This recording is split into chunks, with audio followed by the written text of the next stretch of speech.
This is a show cha-cha, with no particular niche, baby. It's always about hanging out. Maybe we'll laugh at some stuff, maybe we'll learn something new, but it's always about hanging out, me and you. Welcome to That Thing with James, a podcast about nothing in particular. I'm your host, James, and we're getting back into the story, back into the Grandpa Goes to the Eastern Bloc series. I had to think about it.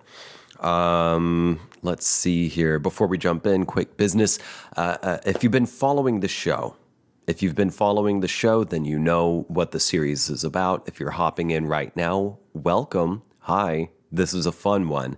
This is a quote-unquote limited series. I remember back when miniseries used to be called miniseries, but now they're called limited series, which I guess I kind of like a little bit better because the mini implies that it's short, although a limited series might not necessarily be short. It might be like 50 hours long, but it's not going to proceed after that. So, whatever. This is a limited series about me reading a document that a dear cousin of mine gave to me. It is a copy of a transcript of a journal that my maternal grandpa John kept in spring. I think it was just spring of 1978 when he went beyond the Iron Curtain.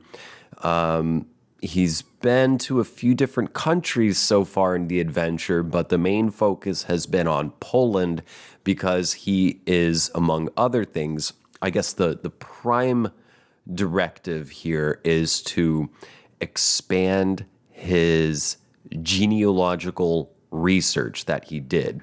Grandpa's long since passed, so past tense. He was expanding his genealogical research. I've seen the research that he made. The guy made flowcharts. He was an engineer. He had an engineer's mind, and it shows so often, especially in his genealogical search. Like, he made flowcharts on type paper and like early computer print paper with those pull off things on the side where it has like the puncture holes that old printers used to have. Printers that used to go. I can remember this from my very early youth. I can remember the sound. I can remember seeing the paper come out. I thought it was so cool. Nonetheless, so Grandpa John's gone to Poland and a few other countries beyond the Iron Curtain in 1978, and he is also meeting up with extended European family members because he was a first-generation Polish American born in 1913. So he was past the age of 30 when he volunteered to join the army and served in the European theater of World War II.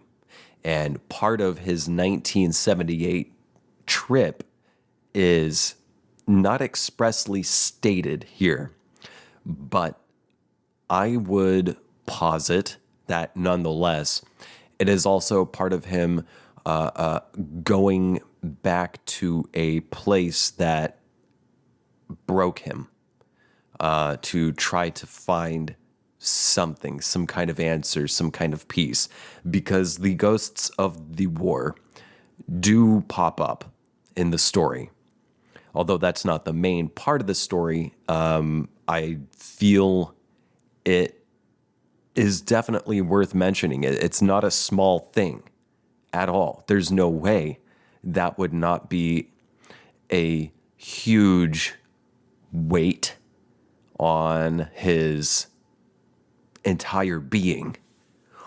But the way I've been doing it is I I read a portion on my free podcast episodes like this one, and then I continue reading another portion in the the connected bonus episode. On the weeks that I release podcast episodes, I release one free episode and one bonus episode. So if you're jumping into this story, or if if you're jumping into this story and you want to catch the whole story, it's totally worth it. It is very much worth it.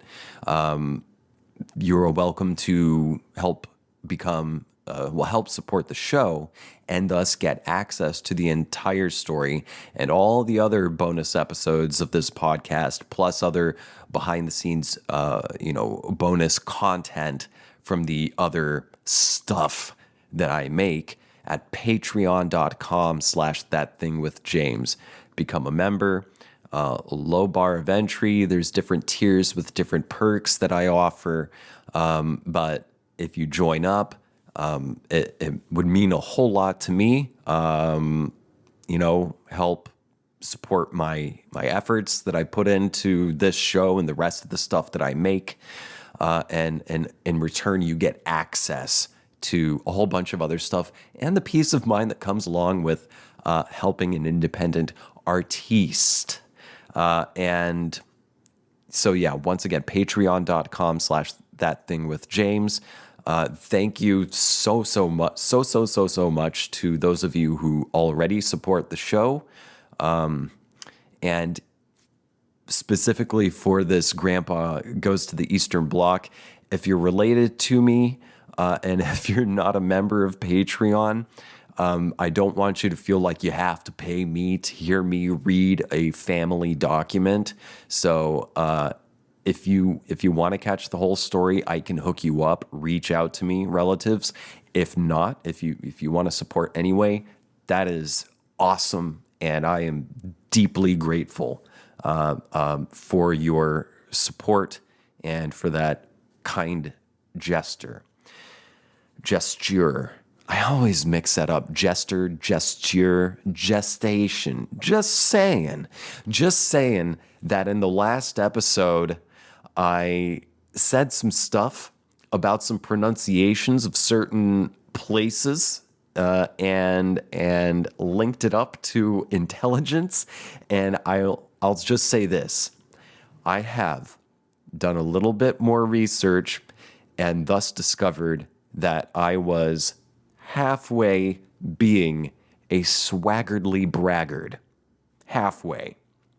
I said, people say Budapest is the capital of Hungary. And it is. It is the capital of Hungary.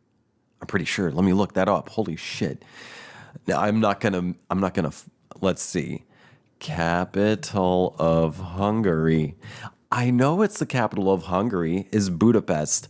And then let's see, what's the capital of Romania? To make sure I'm getting this right.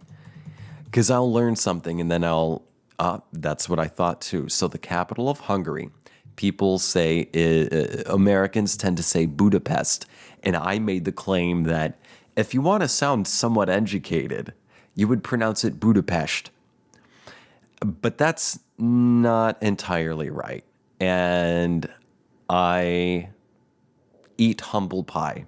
I submit myself to scrutiny and criticism because it is both. And a third one, because it seems Hungarian people themselves have no one way of pronouncing the name of their capital city. Some people, usually English speakers, can say Budapest. Some Hungarians say Budapest, but it seems the most common pronunciation among Hungarians themselves. Wait, not Hungarians. I hate Nazis. Hungarians. It seems thus far from what I've exposed myself to, Hungarians tend to pronounce it sort of in between Budapest and Budapest. It's Budapest. So it's not the sharp like a snake, and it's not usually quite the sh Budapest, it's Budapest. So if you go shh, like you're shushing someone, do it with me. 1, 2, 3, shh. This is a library. You can feel the air flowing underneath your tongue when you go shh. Now, this shh is a bit different. It's like shit. It's like saying shit. So you can feel the air coming from a little bit over the top of your tongue, but more around the sides, the blades of your tongue. Shh, Budapest. That seems to be the most common pronunciation. And that's where Grandpa went in in the previous free episode. And then in the bonus episode, he proceeded onto the capital of Romania. And quick note, I used to work with a Romanian woman. I had a summer job when I was in grad school working at the physical plant of the Oklahoma State University campus. And it was a very tough, rough, physically laborious job. But I was not the only grad student who was doing the summer job because it paid decent for that town. Another grad student was this lady from Romania. I think she was a little bit older than me because I was in my mid-20s. I was like 23, 24 when I had this job. And she's, looking back, maybe she was in her early 30s. But we got along like gangbusters. We got along very well. Instant. Click, click, click. And honestly, that is not unusual for me to get along with people, get along more famously and more quickly with people from outside of the U.S. than I tend to do with people in the U.S. or from the U.S.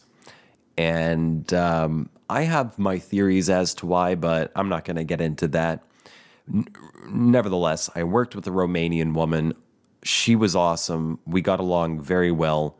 And also, Romania, the capital city is Bucharest. But here's the thing. Romanians pronounce it Bucuresti. So there it's not the shit sh. Bucuresti is more like the shh, this is a library. To the Romanians, Bucuresti. But it says, they're fine with English speakers calling it Bucharest. And that's where Grandpa was heading in the last bonus episode where we left off with the story. Before I forget, real quick, if you want to find me on social media and my Reddit and my email, you can find that stuff written in the episode description. And if you're watching this on YouTube, I've got a little chyron on the bottom where I'm probably showing it right now. Like, let's see, I'm going to put the email right here. And then it's gone. All right, yeah. That's future me editing a chyron into the video. And audio listeners, in case you didn't know, this show has a whole video proponent too, and it's on my YouTube channel. Just go to YouTube and look up ThatThingWithJames. That's the name of my channel. It'll pop up. It's not that hard to find. And there you can see my lovely visage and the other stuff that I do. Namely my comedy web series titled Minor Tensions by Dick Whistler. And just last week, I put out a new episode. It was the first one in almost 2 whole months, and it's good, and it's inspired by a true story. It's very silly. It's like 2 minutes long, the video. Check it out. And once again, support the show, patreon.com/thatthingwithjames. I've said enough.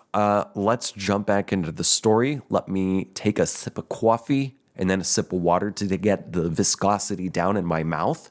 And then I'll look up where we left off and we'll jump right back into it. So just a second. All right, let's see here. I'm just going to start at the top of this page. We're on page 47 out of, I think, 77. Let's see, 73. So we're a little bit past the halfway point now. It's getting there. And maybe I can find some other family documents to read on the show because I am enjoying this so much. Let's start at the top of this page. National Travel Agency for tour info. I got a map and decided to walk up. This was most difficult. Many street corners do not have street signs on the buildings. The streets in this area are winding and connected with others in such a fashion that I couldn't tell where a street ended. Finally, after many questions, I got there. A woman, taller than your sister Ellen, because he's writing, Grandpa John's writing this to his wife, my grandma Mary. May they all rest in peace. Taller than your sister Ellen, looked just like Ellen. She and husband, American, were holding up a bus group that was ending their visit to Romania. Oh, how about that? American tourists holding up an entire group. Typical. She said that she was disappointed in her treatment here. This was to an English-speaking employee. Later, I asked the man how he liked it. He said that his tour operator had fouled up on some things. He was unhappy. So I guess the he's talking about is the American man. On my way to the hotel, I stopped at another first-class hotel, one with a restaurant. My hotel is second class. I could make out a La Wellington on one dish. Is he supposed to be talking about like a beef Wellington or something? Which I ordered. It was, as suspected, a steak. It was okay for $4, including a Pepsi. At the exchange desk, I converted the 60 florins Hungarian to the Romanian money. They wouldn't take Polish money. Many street corners here have drinking fountains where water is constantly flowing. There are a variety of tours. One of 4-hour duration covers the entire city. The cost is US dollar $6.50, if only $6.50, if only 2 people, or $3.50 in a group. I asked about the one tomorrow to be told that there would not be any tour, for the museum is closed on Mondays. I might wait and do this on Tuesday after I check the train departure time for Belgrade. I've heard that city pronounced 2 different ways as well. Belgrade. I have to check out of the hotel at noon. The tour starts at 12:30 p.m. I'm going to the railroad station to get the layout. The National Tourist Office has a branch in the building. When I come back, I'll bathe and get to bad, even though it is early. I think he meant bed. Yeah, I'm just taking the whiz. He did write bad, but it doesn't matter. Not to say he wrote poorly. I'm surprised at what a great writer Grandpa was. It was a typo here. It doesn't matter. I didn't get a chance to go to church this morning. Last night from 4:30 p.m. to 5:30, I searched for a church that had an evening mass, but none did. This was in Budapest. There we go. The new pronunciation. When I arrived in Bucharesti and got out of the railroad station, I was greeted by a very familiar Colorado scene. At first, because Grandpa lived in Colorado. I'm originally from Colorado, in case you didn't know. Denver. Born and raised for the first 6 years of my life. Born 4 months shy of being born in the Bay Area. I've never been to California out utero. So after being born, the furthest west I've ever been is Las Vegas. But I would like to go to California, and I would like to take the Pacific Highway from, San Francisco up to Seattle. Maybe even into whatever city it is right above Seattle. What is that, Vancouver? I think, yeah, because I think Toronto's above Chicago, because that's second city. That's how I know a lot of stuff is what entertainment stuff is linked to it, because that's my interest. Well, it's my career, my profession. At first, I didn't believe my eyes. Cotton from the cottonwood trees. My room has a full bath.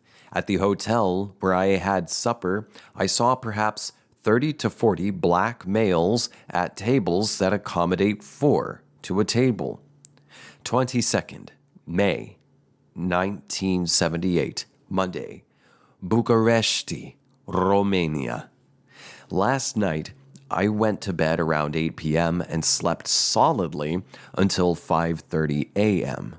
Well, that sounds really nice. I've been going to sleep at like a little past 11 and then waking up at 5 the past few days. The great part, though, is that I've been waking up well rested and everyone else in the world is asleep.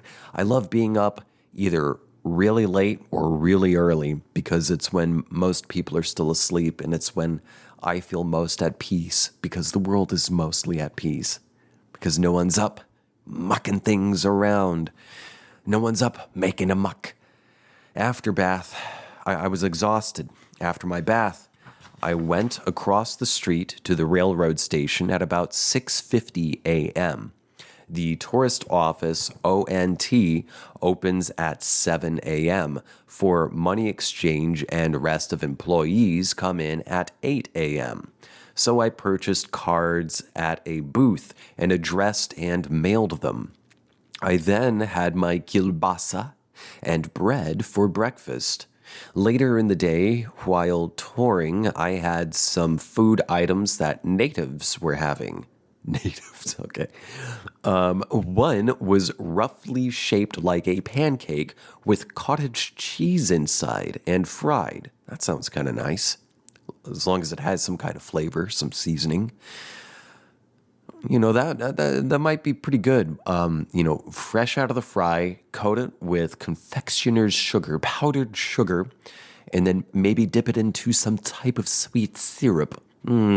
Yummy. It was okay. Later, I had another fried dough item. It was okay. I also tried the drink, not cold, that other people were in line at sidewalk tables or booths. Nothing I cared for. After the tourist office clerk came in at 8 a.m., I asked for a train ticket. I was told to go downtown. I was given 3 tram numbers and told to get off at the third stop and go up a small street. While I was asking, this man in his 30s sat in the other chair near the desk and proceeded to take out dollars. I remarked, U.S. money. He is an Englishman working for a U.S. firm and goes to various countries in Europe, including Russia. I asked, how do you like what you are doing? He replied, better than working for a living. Oh, you clever man. I love that. Better than working for a living. I want to know more about this guy. And I feel that. I'm going to use that. Better than working for a living. I love that so much. I'm going to get that tattooed on my forehead. It pretty much already is. I took the tram. I got in European style, fast and pushed. I got off at what I thought was the third stop, but it just have been the second. I followed the tracks and kept looking for Hotel Central, my landmark. I must have approached about a dozen people. Some didn't, excuse me, hold on. Pardon me. I must have approached a dozen people. Some didn't know, and some gave me instructions that were bad. I had the hotel name on a piece of paper. I went to a reception desk of a hotel and asked a female clerk if she spoke English. She outlined the location, which I found. After about 45 minutes, I had my ticket. I then started my touring. I went into several small and large Orthodox churches. These are different and attractive. I went to an Orthodox church. I forget if it was like a Greek Orthodox or... No, it wasn't Greek. It was something I never really would have thought of. Like, it was it like a Romanian or a Bulgarian, some Orthodox church in downtown New Orleans, tucked away. You won't find it listed on any maps or anything. As a matter of fact, there's another church that you'll usually find on a like places to visit list when you visit, go to visit New Orleans. And there's this one church, pretty sure it's a Catholic church in downtown New Orleans. I went there. It was pretty nice. And then like a block or two away, still downtown NOLA, I found this, this Orthodox church, and the door was so ornate, and I could tell right off the bat just from the door. I'm like, this has to be Orthodox. And then I looked at the placard next to the door, and sure enough, it was whatever kind of Orthodox. And I went in, and it impressed me more. It was smaller, but it impressed me more than the Catholic church. It was just beautiful, beautiful, ornate, dimly lit stained glass. Just, I wouldn't call it opulent. I would call it intricate. It was beautiful. I love Orthodox type artwork. Anyway, where were we? Where's the page?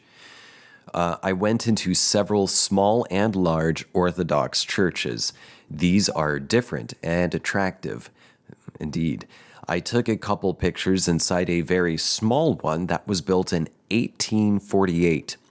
I took a couple pictures of the President's Palace after asking an officer. I didn't know then, but it was a side entrance. When I got to the front, a guard would not let me take a picture. I saw them changing guards, marching in single file, goose step clanking. I was across the street and took a picture of this. Museums are closed on Monday, so I plan to visit some tomorrow. I went into department stores. Prices are about the same as ours, which might be high for the people. I don't know. In comparison, many people in Poland were buying, whereas here, not many. I took a picture of an open-air market where I sampled a white. Okay, there's a little note there. It was kind of hard to read. A white, soft cheese. Goat cheese? One side street was loaded with stalls. All types of clothing were being sold. Oh, men's shirts are in the $20 area. Stores have bolts of cloth, including suiting. Shoes, men's, are in the $20 to $35 range. I appreciated the occasional sidewalk water bubblers. Something you would never find in America, not until after the revolution. And I'm not talking about the America's War of Independence. I'm talking about socialist rev, baby. Because they're not going to give you free water in this fucking country. If they're going to charge, they're going to find some way to charge you for something because I digress. Let's get on with this story. One small store not far from the hotel had a small pitcher which looked like pewter and felt heavy enough to be one, but I couldn't tell. The lines were good, but I didn't feel like spending $15 since I had no way of knowing if it was pewter.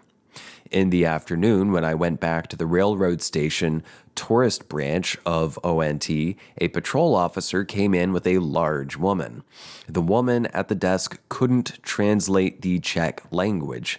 The Czech woman tried Polish, but that didn't work. I almost intervened to ask in Polish and translate to English, which the clerk knew. I refrained from getting involved. I think she was claiming she had lost her passport.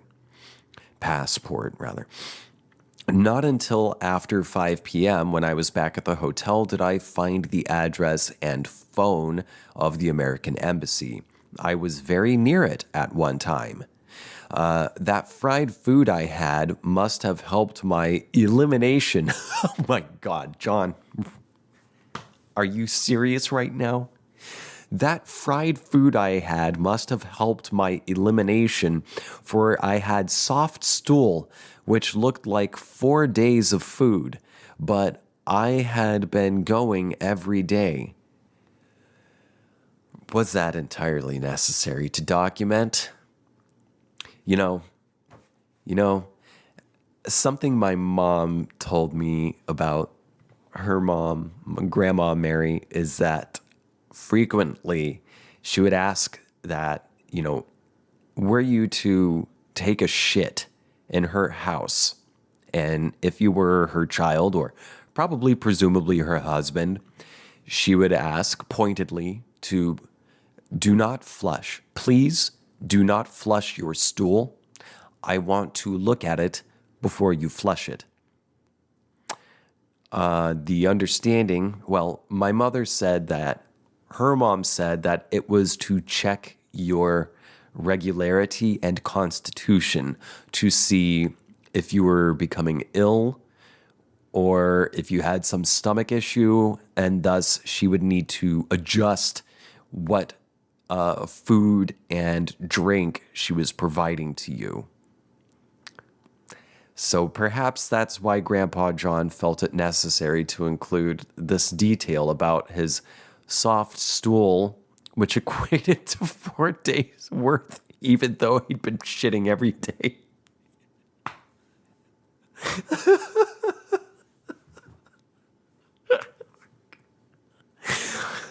I did not expect that.